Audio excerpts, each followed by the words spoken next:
La 4G Batelma vous présente Ni Vava. Équipez-vous de la tête aux pieds avec la gamme de protection individuelle Secure Plus. Disponible chez Batimax. Batimax, la qualité au meilleur prix. Le rire est un super pouvoir.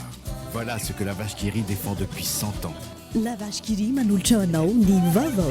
La vache qui rit, parce que c'est meilleur de rire. Manulchanao Ni Fampalalambavao.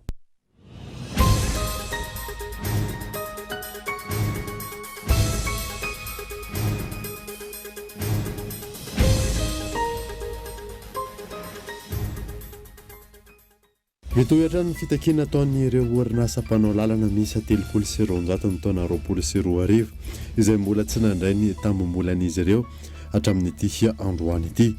Efa maro hoy izy ireo ny dingana atao saingy tsy mbola nazahoana valy mafapo hatreto. Miroso amin'ny dingana fahatelo amin'izao fotoana izao ny programme participative d'amélioration des bidonvilles. Nisy androany ny atrikasa mahakasika izay nitotosainy teo anivon'ny ministeran'ny fanajarinantany sy ny asa vaventy sy ny commune Antananarivo miaraka tamin'ireo mpandray anjara mivantana amin'ny fitantanana. Mitaky fanamafisana ny fepetra ara-pahasalamana ny fiverenana tsikelikely amin'ny fiainana andavanandro. Isan'ny tokony ametrahana paikady manokana mahakasika ny fivezivezena. Izay nasongadiny manampahaizana momba ny arety mifindra eo anivon'ny akademia malagasy. Amin'izao fotoana izao vitsy sisan'ny olona mampiasa ny vola vy na mpivarotra na mpividy samy tsy misy mety mandray azy ireny intsony. Ny fiakaran'ny vidim-piainana no isan'ny antony mahatonga izany hoy ny Mpahay Toekarena. Eo amin'ny maresaka iraisam-pirenena isokatra ho an'ireo 12 taona sy 18 taona ny fanaovam-bakisiny fanefitry ny Covid-19 any Frantsa manomboka ny 15 ny volana Jona ho avy izao raha nambaran'ny filoha frantsay Emmanuel Macron. Nandinao arahanao afaka fotoana fo.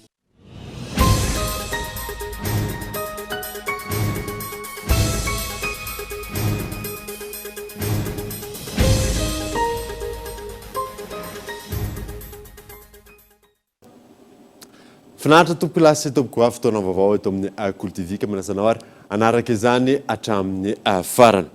Ny anomboantsika ny vaovao mitohy hatrany fitakiana izay ataon'ny orinasa mpanao lalana miisa 300 ny taona 2020 izay tsy mbola nandray ny tambombola an'izy ireo hatramin'ity androany ity.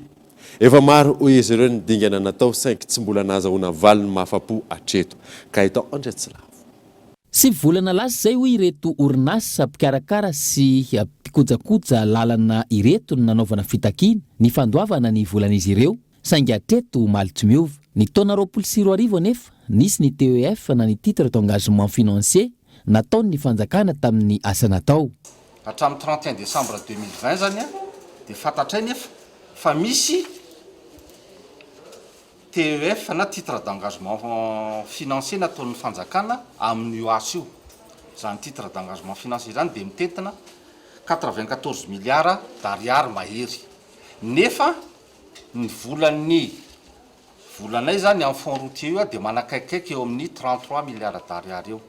Ka gaga zay hoe 94 milliards d'ariary ve ny vola fond routier va disponible nefa le 33 milliards d'ariary nay mbola tsy voapaye foana. Nitohy hatrany ny fitakiana taorin'izay ary efa nisy ny fiaonana teo amin'ny ministeran'ny fanajarinan'ny tany sy ny asa vaventy ary ny ao anivon'ny fer sy ireto mpikojakoja lalana ireto. Fa niona izahay solotenanay maro tany amin'ny MATP tany ministeran'ny aménagement du territoire zany sy ny travaux publics niona tamin'ny fond routier koa tamin'izany ny tompona andraikitsireo tamin'ny 20 ny volana mai teo. Efa nilaza koa zareo fa efa vita ny audit ary efa nalefa ny dolidolo ny dossier rehetrarehetra any amin'ny ambaratonga ambony zay nilazainy tamin'izay. Rehefa lasa araka izany ny PV sy ny antota taratasy rehetra ahafahan'izy ireo mandray ny volana. Inona ny sakana tsy nahazoana izany hatreto? Io ny fanontaniana apetraka ireto orinasa mpandraharaha malagasy ireto amin'ny tompona ndraiky mpanjakana isan'ny tokony atizay ka hatramin'izao. Blocage dia izy ihany no miteny hoe tsy misy blocage. Zany hoe le hafahafa amin'izy ity. Nandefa taratasy zany nanao communiqué zany directeur général ny trésor public hoe tsy misy blocage izy ity, izy ihany no teny hoe tsy misy blocage tamin'ny 15 tamin'ny volana mars 2020 eo, nefa hatreto de araky ny tenena hoe tia ny taratasy ny titre d'engagement financier ty a ty mitsy eto hoe 94 milliards mahery ny titre d'engagement ty anana fanjakana zay zay voly zay 94 milliards tsy zay nanao ty fa izy 33 milliards ny total ny dépense engagé 33 milliards d'ariary no engagé atokony aloha amin'ny entreprise sur 94 milliards mbola tsy azony le izy ka tokony fantariny hoe aiza le blocage am'izany anjaran'zareo mamaly hoe aiza le blocage. Araka izany mangataka ny prime ministre lehibe ny gouvernemanta sy ny filohan'ny republikan'ny Madagasikara izy ireo hijery akaiky ity fitakina ity ka hanolotra vahaolana ao anatin'ny fotoana fohy. Jaifina orinasa mpikojakoja sy mpanao lalana manerana ny nosy manodidina ny 300 ary mampiasa olona mihoatra ny 4,000 ireto tsy nahazo ny volany ireto. Tontolon'ny fampianarana kosa indray dia mitony fitokonana izay ataon'ny nivon'ireo mpandraraha ao amin'ny université any Fianarantsoa. Fitakinan'ny karama roa volana no antony izany izay tsy mbola voaray hatramin'ity androany ity. Henri Florio.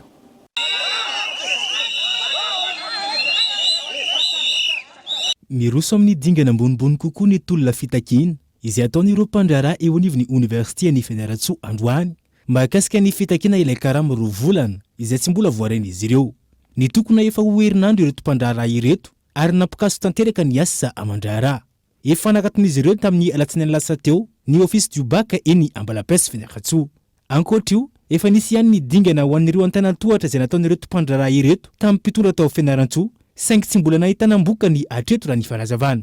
Nanapa-kevitra ireto mpandraraha eo anivon'ny université any Fianarantsoa ireto fa hidina an-dalambe ao tampon-tanàna hanerina ny mpitondra any an-toerana sy hamarina ny fitakina izy ireo. Zahay mpitondra tena ao amin'ny mpandrarana université Fianarantsoa tonga eto zahay hanatra taratasy fahazahoan-dalana hidina an-dalambe efa nanao niezaka izay nanao ny najana ny zanatory rehetra fitakinan'ny karamanay ka tsisy mpiaino zahay efa tavabolana izay nitokona foana tsisy mpiaino ny zanakay efa tsy mianatra intsony voaroka amin'ny fandaozay kolazy mijeronay tapo ny sakafo hoanay efa tsy misy intsony ka eto zahay andre matoa filoha dia mitodika manokana aminao zahay vonjeo zahay mpandraratra ny université Fianarantsoa mijaly zahay sahirana noana ka mino zahay fa ianao dia ray aman-dreny ary tsapanao zany hoe zanaka noana sy no ampianana zanaka izany ka mangatanao zahay fianao ny fitakinay noho ny fitarayanay fa raha tsy mivaly hatramin'ny rahaposy ny karamanay hidan-dalambe zahay zay no atongavana eto hanatitra ny taratasy fanakana fahazoan-dalana hidan-dalambe. Mikatso avokoa araka izany ny famoahana ireo antota taratasy rehetra ilay ny mpianatra eny anivon'ny fakulté sy ny eny anivon'ny sekoly ny université ny Fianarantsoa ary ny office du bac vokatry ny fitokonana ireto mpandraraha ireto. Tontolon'ny fampianarana izay hatrany dia mitaky ny andoavana ny volana izay tsy mbola voaray nanomboka ny taona 2024 ireo mpikarakara fanadina-mpanjakana. Efa maro no fangatahana natao manoloana izany hoy izy ireo saingy hatreto tsy mbola nahitana avaly mahafapo izany Gaëtan Andriatsilavo. Niatrana teo anoloany ny ministeran'ny fanabeazam-pirenena ireto solitenan'ny mpampianatra sy vakatera ireto izay mpikarakara ny fanadina-mpanjakana nangataka ny andoavana ny volan'izy ireo androany. Mangataka izahay ny amoahana farak'izay aingana ny vacation tsy voaray nanomboka tamin'ny 2018 ka hatramin'ny 2020 momba ny fikarakarana ny fanadinana CEPE, BEPC, CAE, CAP. Faharoa, rehefa mandeha mission izay dia tsy mahazo na dia avance aza samy mianty tena nefa amin'izany dia mbola miandry ela dia ela vao voaloha ny OR. Maro ny dingana efa natao fa tsy nahitam-boka ny valy mahafapo fa fandroahana, fandrohan-toerana sy demande d'explication no azo amin'izany. Anarivo ny ireo mpikarakara fanadinana tsy mbola nahazo ny volana ka manohana izao fitakina izao hoy ireto solitena eto Antananarivo ireto.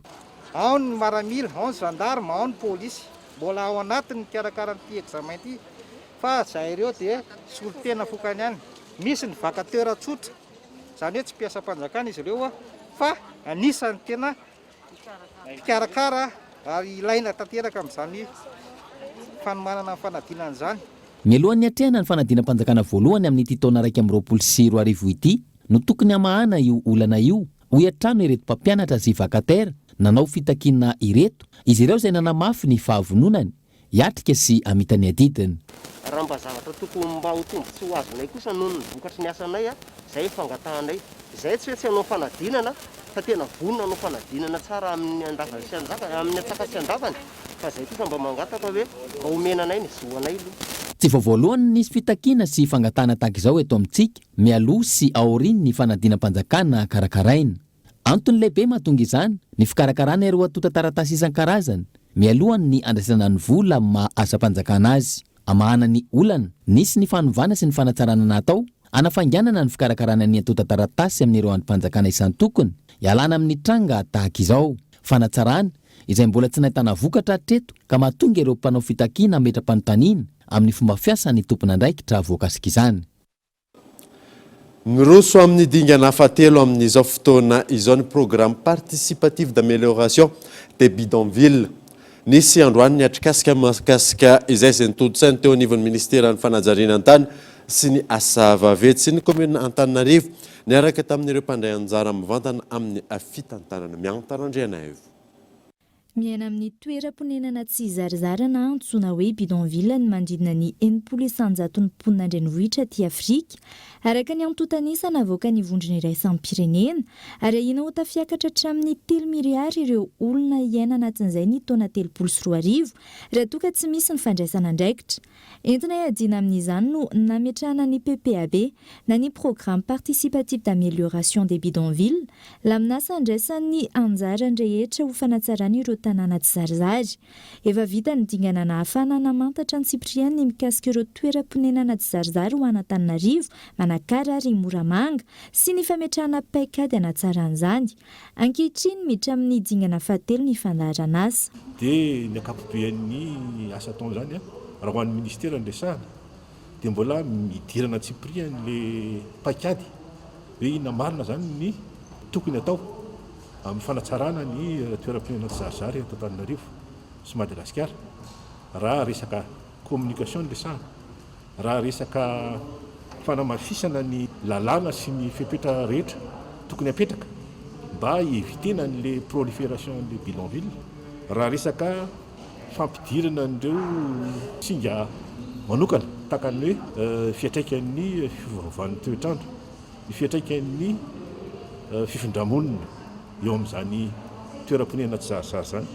Ary eo koa zany indrindra fa tsy ny kelinena ny hoe ahoana ny ahafahana manaparitaka izay lalan-tsaina anatsarana ny toeram-ponenana tsy zarizary eto Madagasikara zany. Hatramin'ny volana aprily 2024 ny fanatanterahana ity fandaharana asa ity.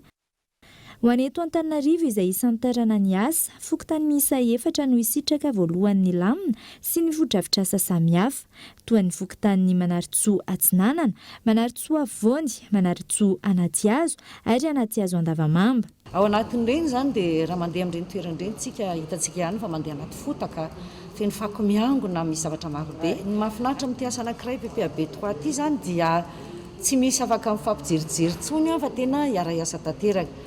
Satria misy infrastructure, fotodrafitrasa tena manajary ny fiarahamonina amin'ny ankapobeny.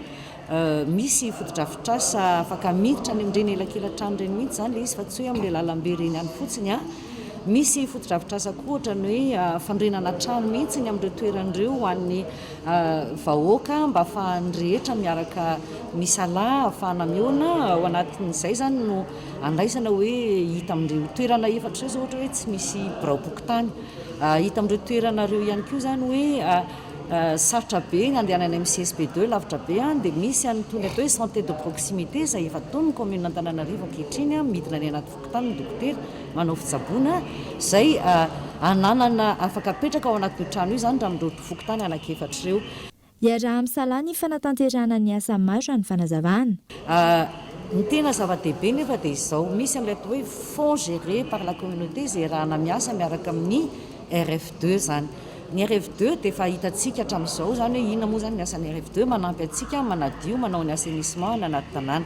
zavatra maro no tokony hipetraka na mipopon-drano na reo fotodrafitrasa kely majinika rehetrarehetra manamora ny fiainan'ny olona amin'ny fiainana andavanandro fa ny tena zava-dehibe dia ity atrikasa anankiray ity zany ao anatin'ilay paikady dia mandray dia mandray tokoa ny fanampiana ny fivondronan'ny olona izay vonona hiaraka hitady fomba hivelomana amin'ny tanan-dehibe rehefa miaina amin'ireny toerana tsy zarizareny. Misy adimy ny fanambo hotratrarina amin'ny alalan'ny PPAB, eo ny fahafahan'ny rehetra misitraka ny filana fototra toy ny jiro sy rano, lalana sy ny maro hafa. Faharoa, ny fisitrahana trano sahaza na mendrika eny amin'ireny toerany reny. Fahatelo dia ny fisitrahana ny zofeno amin'ny fananantany. Fahaefatra, fafana feny fizotra ny fivelaran'ny tanàna, hijerena vahaolana mikasika ny fanorenana tsy ara-dalàna sy ny maro hafa, ary farany ny fanamafisana ny fidiram-bolan'ny komina. Nisy androany ny atrikasa mikasika izany, notontosain'ny Ministeran'ny Fanajariana ny tany sy ny asa vaventy, ny komina renivohitra Antananarivo sy ireo mpisehatra hafa. Nivoatra nandritra ny filan-kevitry Ministra Omaly ny fampafantarana ny mahakasika ny économie bleue ho an'ny faritra COI. Ankoatra izay nankatoavana ny firosona amin'ny tetikasa fanohanana ny sehatry ny indostria sy ny sehatra arabola miaraka amin'ny BAD. Abraham Randriamanana. Teboka maro no nisongadina nandritra ny filan-kevitry ny Ministra Omaly ny hotontosaina teny amin'ny lampam-panjakana ny Avoloha. Isan'izany ny fampahafantarana ny fanapahan-kevitra nandritra ny filan-kevitry ny Ministra Andiany Fahadimy amby telopolo teo anivon'ny COI. Ny volana May lasa teo ao anatin'ny fiarovana sy ny fanoherana ny hetsika tsy fandriam-pahalemana an-dranomasina. Tapaka fa i Madagasikara no anendran'ny tale jeneralin'ny ivitoerana Regional Maritime Information Fusion Center. Noraisina ihany koa ny drafitra économie bleu ho an'ireo faritra COI izay miompana amin'ny paikady mikasika ny économie circulaire, ny fahaiza mitantana ary ny fiarovana ny tontolo iainana mahatra sy ny ara-tsosialy. Nisongadina nandritra ny filan-kevitry ny ministra ihany koa ny fangataovana maro samihafa eo anivon'ny ministera isan'ny tokony. Tafiditra amin'izany ny fanomezan-dalana amin'ny fanafarana sy ny fitsinjarana ambogadiny, ny vokatra ara-pitsaboana sy ny vokatra biolojika fampiasa amin'ny biby fiompy, ny fankatoavana ny drafitra sy ny drafim-pandaminana hiadiana amin'ny fanondranana tsokosoko eo anivony ireo seranam-piaramanidina iraisam-pirenena eto Madagasikara. Nankatoavana nandritra ny filan-kevitry ny ministra ihany koa ny firosoana amin'ny tetikasa fanohanana ny sehatry ny indostria sy ny sehatra arabola na ny projet d'appui à l'industrialisation et secteur financier miaraka amin'ny BAD. Nankataovan'ny filan-kevitry ny ministra ny fanarenana ny trano mahitsy ela fanjaka, ny lampa manampisoa ary ny lampatrano vola ao amin'ny rovan'ny Manjakamiadana. Tapaka nandritra ny filan-kevitry ny ministra ihany koa ny famandriana ireo faritra anaovana fandinihana ara-jeolojika ao amin'ny faritra Iverina famanana renan-kibon'ny tany, Anikely sy Andriamena distrika Antsaratanàna. Ankoatra izay, nisy ny fandaniana didim-panjakana, eo ihany koa ny fanafoanana sy ny fanendrena eo anivon'ny ministera isan'ny tokony nandritra ny filan-kevitry ny ministra Omaly araka ny tolo-kevitry ny filohan'ny repoblika voatendro tale vaovaon'ny seraserany sy ny fifandraisana eo anivon'ny fiadidinan'ny repoblika i Ramatoa Soatiana Rajoelsoa. Mitaky ny fanamafisana ny fepetra ara-pahasalamana ny fiverenana tsikelikely amin'ny fiainana andavanandro. Isan'ny tokony ametrahana paikady manokana mahakasika ny fivezivezena. Izay no nisongadiny manampahaizana momba ny arety mifindra eo anivon'ny Akademia Malagasy. Tsy mbola mifarana ny ady amin'ny Covid-19 na teo aza ny fanalefahan'ny fitondram-panjakana ny fepetra entimiadiny valanaretina taorian'ny fahitana ny fiainan'ny trangavoa marina takina trano ny fampanajana ny fepetra sakana. Lohalarana ny mahakasika ny fifamezivezena indrindra ny miditra sy mivoaka ny faritra. Zava-dehibe le hoe mba misokatra ny lalana toy ny fomba satria noho ny antony maro samihafa na misehatra ny asa na amin'ny antony amin'ny zavatra hafa dia misy ny olona tsy maintsy mifindra toerana. Raha tsy resaka fa tsy nitazomoko tsika ohatra na tadidina antsika fa tamin'itony toerana ohatra ny Antananarivo tony tany amin'ny taona 20 tany nisy épidémie na paludisme ihany koa ary ny paludisme na ny Covid dia arety mifindra reo. Ary ny zavatra ray mila tadidiana dia izay araky ny filazako foana amin'ny mpianatra dia ny hoe les maladies transmissibles sont liées à la mobilité humaine. Dia izay mahatonga antsika hoe mila mitandrina ary miara mitandrina. Tafiditra anatin'ny teboka entimiadin'ny Covid-19 ihany koa ny fanaovam-baksiny. Entanina hatrany araka ny fanazavana ny rehetra voakasiky ny fanaovam-baksiny hanatanteraka izany. Tonga amin'izao sehatra izao tsika hoe misy ny vaksiny androany ary rariny sy hitsiny raha manao vaksiny.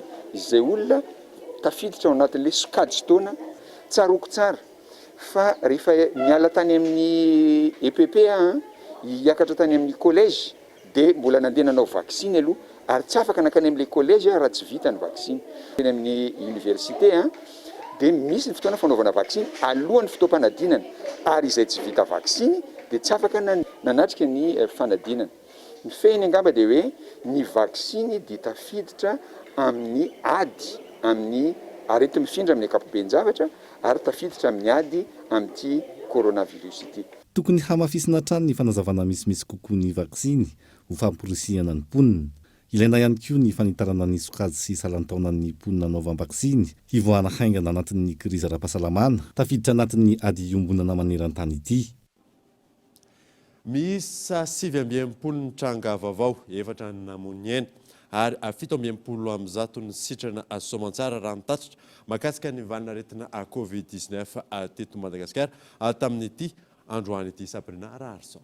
4 ny namon'ny 17 ny tranga vaovao ary ny ampy 17 ny sitrana raha nantotanisana avoakany avy eo anivo ministera amin'ny fahasalamam-bahoaka androany. Amin'izao fotoana izao 70 ny isan'ireo olona ao anaty tranga misy fahasarotana. Tahaka izao ny fitsinjarany. Analamanga 50 ny tranga vaovao, faritra Alaotra Mangoro 4 ny tranga vaovao, 9 ny sitrana. Any Matsiatra Ambony 4 ny tranga vaovao ary 2 ny sitrana.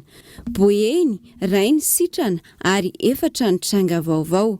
Nahitana tranga iray tao amin'ny faritra Vadivavy Fitovinany, Menabe tranga vaovao iray, 2 namon'ny ary 3 ny sitrana. Faritra Bongolava 1 ny tranga vaovao. Tao Iorombe nahitana tranga vaovao 3 ary 1 sitrana. 1 ny tranga vaovao tao Melaka, Sofia tranga vaovao iray.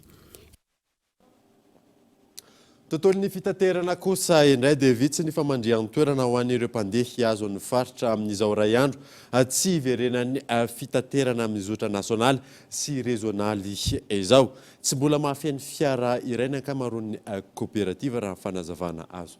Yves Richard. Iray andro tsy iverenan'ny fitaterana amin'ny zotra nasionaly sy rezionaly. Ny hena raha hoarina amin'ny volana aprily ny mpandeha nanaingana Antananarivo nanao famandrian'ny toerana teny anivon'ny tobi-piantsonana Fasankarana. Ny famandria-toerana vao nahaino aloha ny olona dia miantso ny telefona manao réservation fa nazanona zany tsy be dia be, tsy hoe be dia be ny olona fa ilay olona hoe efa te handeha zany no mandeha. Ny anay manko era fixe ny mandeha Morondava, izany hoe départ amin'ny 3 dia hatramin'izao aloha mbola vao tomobile iray mifehina. Maro aloha ny te handeha fa izay manao réservation any aloha hatramin'izao zany ny raisinay. Ny fiara moa zany dia araka ny laminasa efa nataonay teto dia tsy afaka miditra be dia be ato izy afay.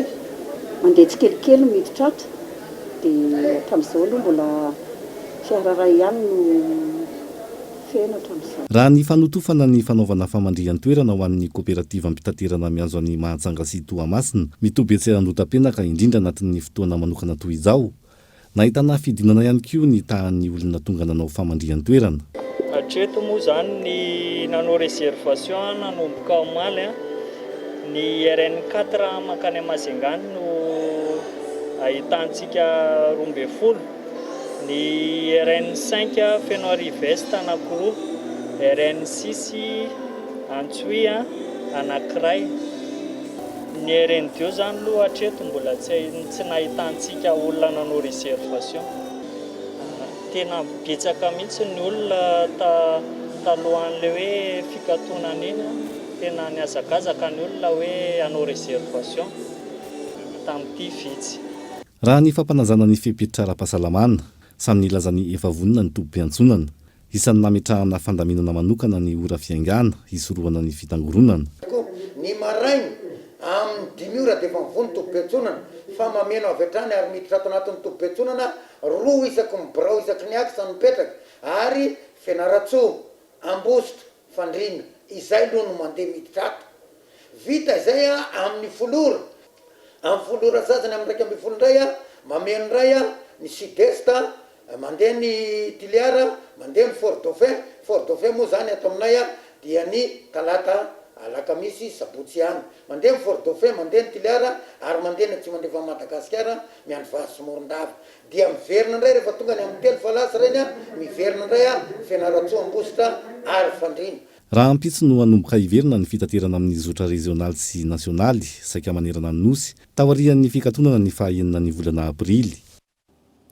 Tonga eto fotoana ny adokavarotra isika aorianan'izay atatsika mahakasika ny olona ny orinasa Fasemainty eo ihany koa ny tontolon'ny vola vy rehefa avy eo ary.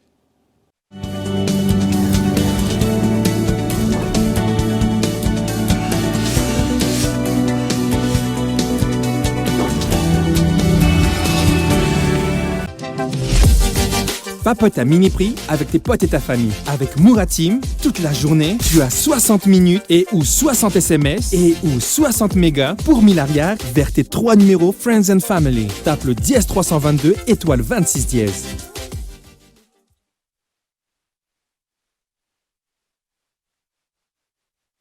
Azafady kely nge ferizany manana kabony milamina izany io ny sasany ary tena mbola hafa koa le afaka misasa rehefa tonga ny fatimbolana nefa ireo olona manana fahasembanana ara-batana ara-tsaina amin'ny fahitana amin'ny fiainona ary ny ankamaroan'ny vehivavy malagasy na tanora na antitra dia tsy manana kabony mifanaraka amin'ny toe-batana akory toa miosina mihitsy aza ao ny tsy tafianatra tsy tafiasa fa na maimbo tsisy raha misasana na miandry alina vao mivoaka ao alatrano misasa oka izay ny fanoliana azy ireny fa olombelona toa asy anao ihany izy. Il existe un super pouvoir que nous avons tous. C'est le rire. Le rire nous aide au quotidien. Le rire nous donne la force de combattre l'adversité. On est tous égaux grâce au rire. Le rire nous permet de voir le monde différemment. Alors oui, le rire est un super pouvoir. Voilà ce que la vache qui rit défend depuis 100 ans. La vache qui rit, parce que c'est meilleur de rire.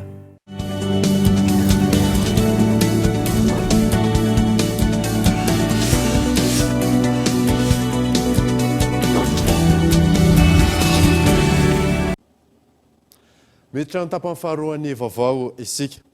Andriamatoa Randriamasinoro Ernevna Gottlieb no vahiny ny fandaharana ankitspo izay ho arahanao rampitsa aorianan'ny fampalalam-baovao eto amin'ny Cool TV. Ny tontolon'ny baolina kitra eto Madagasikara amin'ny ankapobeny no niompanany adevitra amin'izany ary ao avy hatrany ary nampany amin'izany.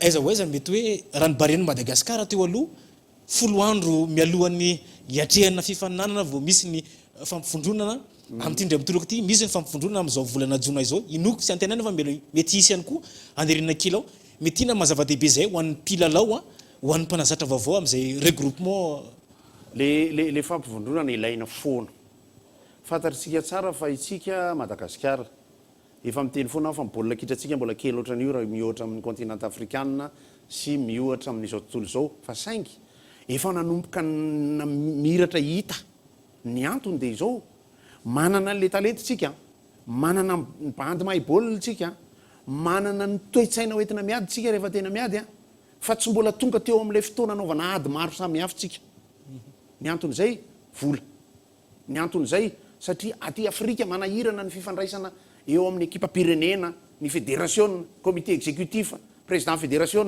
ny fanjakana ny CAF ny FIFA ny tsika ary zao moa zany mbola doms raha mibe ny resaka fédération président fédération any ivelany ny resaka politika midikiditra ao ihany indraindray amin'ny resaka adihevitra eo raha teo ihany koa moa sady mitodika amintsika mpijery itsika mpijery.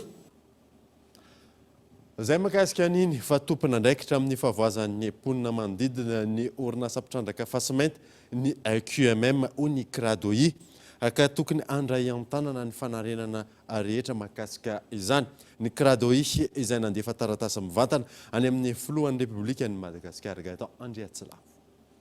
Amin'izao ankatoky ny fanavaozana ny fanarahany amin'ny fanjakana malagasy ny orinasa QMM izay mitrandraka Fasemainty eo atsemon'ny nosy izao nandefa taratasy mivantana ho an'ny filohan'ny Repoblikan'i Madagasikara ny fiarahamon'ny pirenena Cradoi miantso ny mpitondra izy ireo hijery akaiky ny toetra any an-toerana indrindra ny vokatra tsy ateraky ny fitandrahany eo amin'ny tontolo iainana ny rano fisotro madio ny mponina sy ny fahasalamana tokony isy fepetra ho raisina aingana manoloan'izany araka ny antso avo efa nataon'ireo hatr'izay. Ny taona 2024 no efa nisy antso nataon'ny mponina sy ireo olom-boafidy tao an-toerana raha tsy ilaza avatsy ny fiparihan'ny rayon radioactif sy ny fahasimbany ny fambolen'ny mponina vokatry ny vovoka ateraky ny fitrandrahana.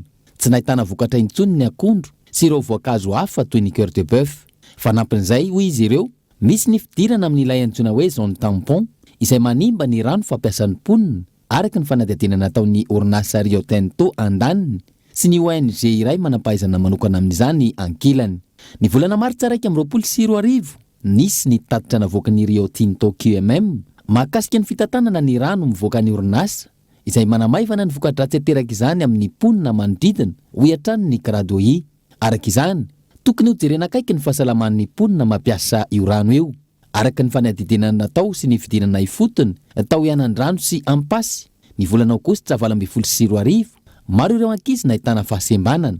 Maro amin'ireo ankizy tao amin'ny tanàna Nampari nahitana fahavoazana tsy azo sitranana eo amin'ny masony teo am-piterahana. Aretina izay tsy nisy tao an-toerana talohan'ny fisiany ny fitrandrahana raha ny fanazavana hatrany.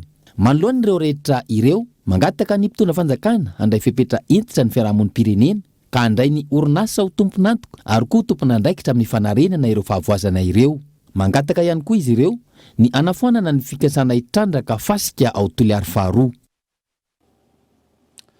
570 bouches d'incendie eto Antananarivo no miasa.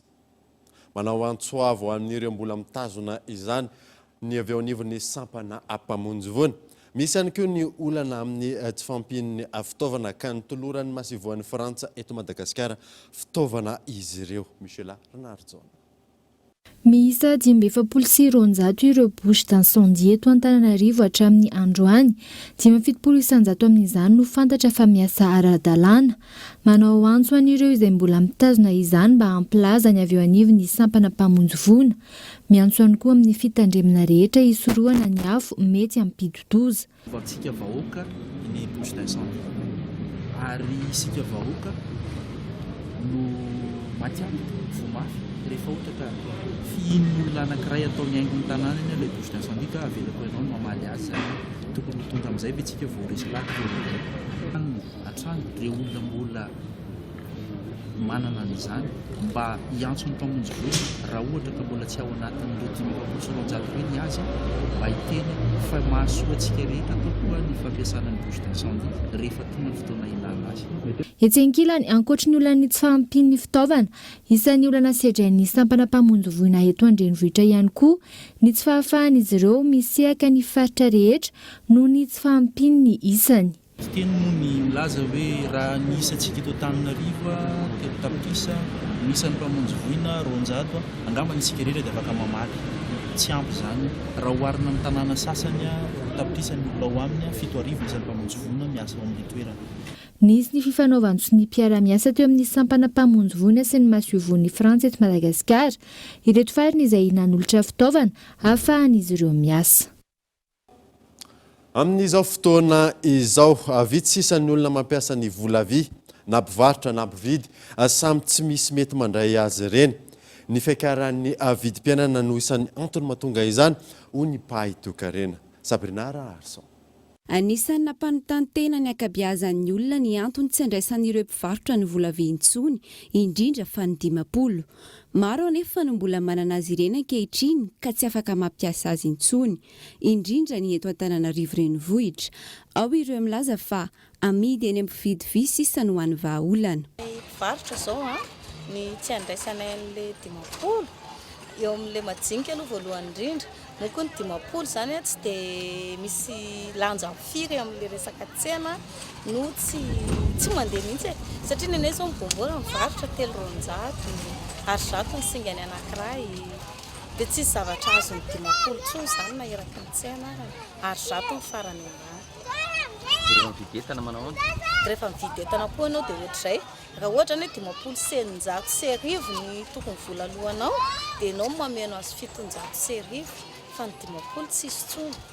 Resaka 10 tena tsy tapontsony izay ampiasaina azy satria ohatranay zao voasary ohatr'izao no amidinay tony 200 tony ary 100 dia raha indray ilay ankizy mampiasa ihany no voasary 10 dia raha mandray le 10 zay a mandray ariary zato zay dia amerina le 10 zany a le 10 amerinanay mihitsy tsy misy fa le zavatra mity 10 misy dia eo mampatonga izy hoe ariary zato ihany a no zavatra midinay eo amin'le resaka 10 zany tena ngamba efa tsy dia miasa tsony ngamba le 10 zany amin'ny ankapobeny na ny kiza rehefa tsy mandray an'le izy tsony na mpivarotra koa rehefa misy fa tsy mandray an'le izy lary tsisy mandraiky andray andreny tony ny aho zao raika apoaka satria tsy mandeha tony ny vola 10 dia raika apoaka mipetraka posiny eo dia tsy andresaka hoe 10 tsony zany a tsisy mety mandray tsony ny olona amin'izao na mipopy aty aminay aza tsy mandray le 10 tsony rehefa zavatra midiko zao amin'ny ariva misy amin'ny 10 fahatsara voandaran'ireny misy amin'ny 10 nefa le olona tsy mety mandray dia na zao be da be nefany dia zay tsy andraisako arie izy fitotongana ny toe-karena eto Madagasikara no isan'ny antony mampiendanja ireny vola madinika ireny ary mahatonga azy tsy ampiasaina intsony raha ny nambara ny mpahay toe-karena iray. Dia le vola malagasy le efa mitotongana eo ihany koa le inflation mifanaraka amin'ilay croissance izany hoe tsy mitovy mihitsy ny lanjan'ny ariary zato tamin'ny 1996 sy ny lanjan'ny ariary zato ankehitriny dia 10 mbola manana ny lanjany koa tamin'izany. Dia izay inflation sur la croissance zay aloha ny anankiray midéprecie an'ilay anina le valeur an'ilay ariary dia le fihenana amin'ny ankapobeny vola malagasy koa no tsy hananan'ny olona confiance ire monnaie métallique ireny intsony tsy dia misy mampiasa firy intsony dia efa nazavaiko teo ihany hoe efa mirona makany anaty web monnaie zao ny olona rehetra na ihany koa monnaie virtuelle toy ny perfect monnaie sy ny skrill sy ny taro sy ny tariny dia izay fanatotoloana mivoatra isan'andro izay miteraka ihany koa ny tsy fampiasana tsy hananana confiance ny monnaie métallique ireny. Antsoina hoe monnaie de confiance zany vola vy na ny monnaie métallique izay azo heverina fa tsy ampiasaina intsony afaka fotoana fohy. Hatreto aloha tsy misy ny fanambarana ofisialy fa tsy afaka ampiasaina intsony ny vola vy eto Madagasikara. Miasa ary vola afaka ifanakalozana ny vola vy manana ny lanjany amin'ny mahavola azy ihany koa. Totosa tao Antsirabe ny atrikasa fampiofanana ireo mpiasa avy ao anivon'ny commune mahakasika ny fampiarana ny lalàna ny fanajana ny zon'ny olona manana fahasembanana eny anivon'ny sehatra rehetra Kolo TV Antsirabe. Nanomboka ny talata voalohan'ny volana Jona 2024 lasa teo teto Faravohitra Antsirabe ny atrikasa fampiofanana ireo mpiasa avy ao anivon'ny commune izay nataony avy ao anivon'ny tetikasa Tomady. Atrikasa izay miopana indrindra amin'ny fampandraisana anjara ireo olona manana fahasembanana amin'ny sehatra rehetra mianga ao tokatrano eny anivon'ny fiarahamonina sy ara-panjakana ary fampanajana ny zon'ny olona manana fahasembanana. Tanjon'izao atrikasa izao ny ampiarana ny SRDPH na ny lalàna fifanarahana iraisam-pirenena mikasika ny fanajana ny zoan'ny olona manana fahasembanana. Ny CRDPH dia fifanarahana iraisam-pirenena izy io izany hoe mitovitovy leta ao anelanelan'ny lalam-panorenana sy ny lalàna misy eto amintsika izany hoe tsy azo idivirana izany ny fampiarana azy io ary tsy maintsy ampiarina eto amin'ny tanin'ny repoblika satria efa lany teny anivon'ireo androm-panjakana isan-karazany fa fampiarana azy izany izao atrikasa ataontsika izao. Fifanarahana iraisam-pirenena izy io mahakasika ny fanajana ny zon'ny olona manana fahasembanana eo amin'ny lafiny rehetrarehetra mihitsy. Mandritra ny 3 andro no anatanterahana fampiofanana ary ao aorian'ny fiofanana dia andrasana amin'ireo mpiofana ny fampiarana ny fampiatiana ireo olona manana fahasembanana eo anivon'ny commune. Andrasana zany aorianan'izay dia ny mazava azy moa fampiatiana ny olona manana fahasembanana eo anivon'ny commune. Izany hoe rehefa misy asa na tolotrasa ataon'ny commune na ilain'ny olona manana fahasembanana dia efa miantra avy hatrany mba fantatry ny eo amin'ny commune avy hatrany koa ilay fifanarahana iraisam-pirenena izay efa mivadika lalàna mihitsy eto amin'ny tany eto amin'ny firenena malagasy amin'izao fotoana izao. Tsy janona treto ny fampiofanana izay ataony avy ao anivon'ny tetikasa Tomady fa mbola hitohy amin'ireo sehatra hafa toy ny avy ao anivon'ny sehatra ny fahasalamana sy ny fampianarana. Tokony ary tsy maintsy arahina ireo fepetra taken'ny fokotany ho an'ireo rehetra ifindra trano na ifindra monina. Tanjona amin'izany ny fampahafantarana ny isan'ny mponina feo ihany koa ny fitandronan'ny filaminana amin'ny izao fotoana izao fananteny. Tsy maintsy maka taratasy eny amin'ny fokotany ifindrana ny fianakaviana iray raha toa ka ifindra amin'ny toerana na fokotany vaovao izay itoerana. Isan'izany ny eto amin'ny fokotany 17 hektara avaratr'andrefana. misy ireo taratasy tsy maintsy fenoana sy ny fitondrana fotokopiany karapanondrom-pirenena mialohany hifindrana amin'ny toerana iray. Mila fantatra avokoa ny toerana na ny fokontany viny. Ny tena zava-dehibe dia ny fananana ny karapontany. Ny fifindramonina dia miankina, zany misy fifindramonina ilay avy amin'ny fokontany amin'ny viny. Dia mila fantatra hoe aiza izy mipetraka, faritra aiza, dia raha mpanofa moa izy izy amin'ny tompontrano. Ho an'ireo miditra eny amin'ny fokontany, tsy maintsy mitondra taratasy fifindramonina avy amin'ny toerana ny aviny. Ankoatr'izay, misy ihany koa ny taratasy tsy maintsy ho fenoana. Mila mitondra an'ilay karapokontany izy aloha, ilay karapokontany teto aminay zany. Dia mila fantatra ihany koa aiza ilay toerana andehanany. Dia mameno an'ity taratasy ity izy zany a, dia alainay moa ny recensement raha ena, dia ity taratasy indray amenay fifindramonina izy miarivany ity. Araka ny nambarany ity sefokontany ity, raha manaraka ireo fepetra-takiana ireo ny mponina na ny fifindramonina na ny miditra, tsy tokony hanjaka ny tsy fandriam-pahalemana. Ny antony, fantatra avokoa ireo mponina monina ao amin'ny faritra iray. Ny fokontany anankiray, salamina eto zao dia arabe manasaraka amin'ny fokontany roa hafa na telo hafa. Zany hoe tena mifanakaiky zany le izy, mifanakaiky fa matoa le olona miditra eto amin'ny fokontany tena mitondra ny zavatra rehetra zay takiana aminy. Raha jerevana le teneniko teo hoe mifanakaiky loatra le fokontany, mifanolobodorindrina raha zay ny ilazana satria arabe ny tena manasaraka an'ireo. Ilaina ny fahafantaran'ny tompona andraikitra eny anivon'ny fokontany ny olona na ny fianakaviana iray na miditra izany na mivoaka ny fokontany, ahafantaran'izy ireo ny olona monina sy mipetraka ao aminy. Ho mora koa ny asa rehefa tonga ny fanasana ny mponina ao amin'ny fokontany, ary manamora ny asan'izy ireo rehefa tonga ny vanim-potoana isokafa ny fisoratana anarana ny amin'ny fifidianana.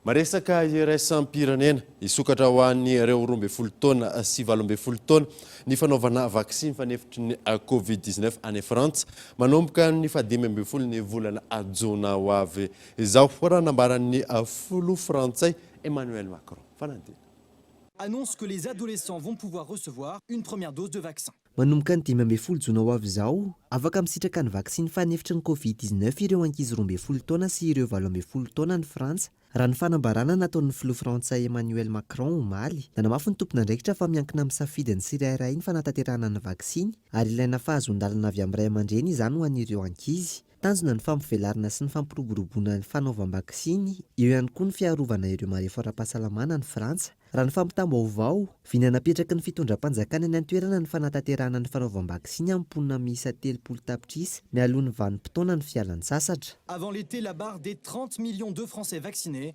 sera franchie. Dia zay mamana vaovao tamin'ity androany ity ankasiahana nanaraka izany soavan-tsarado alitompoko.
Le rire est un super pouvoir.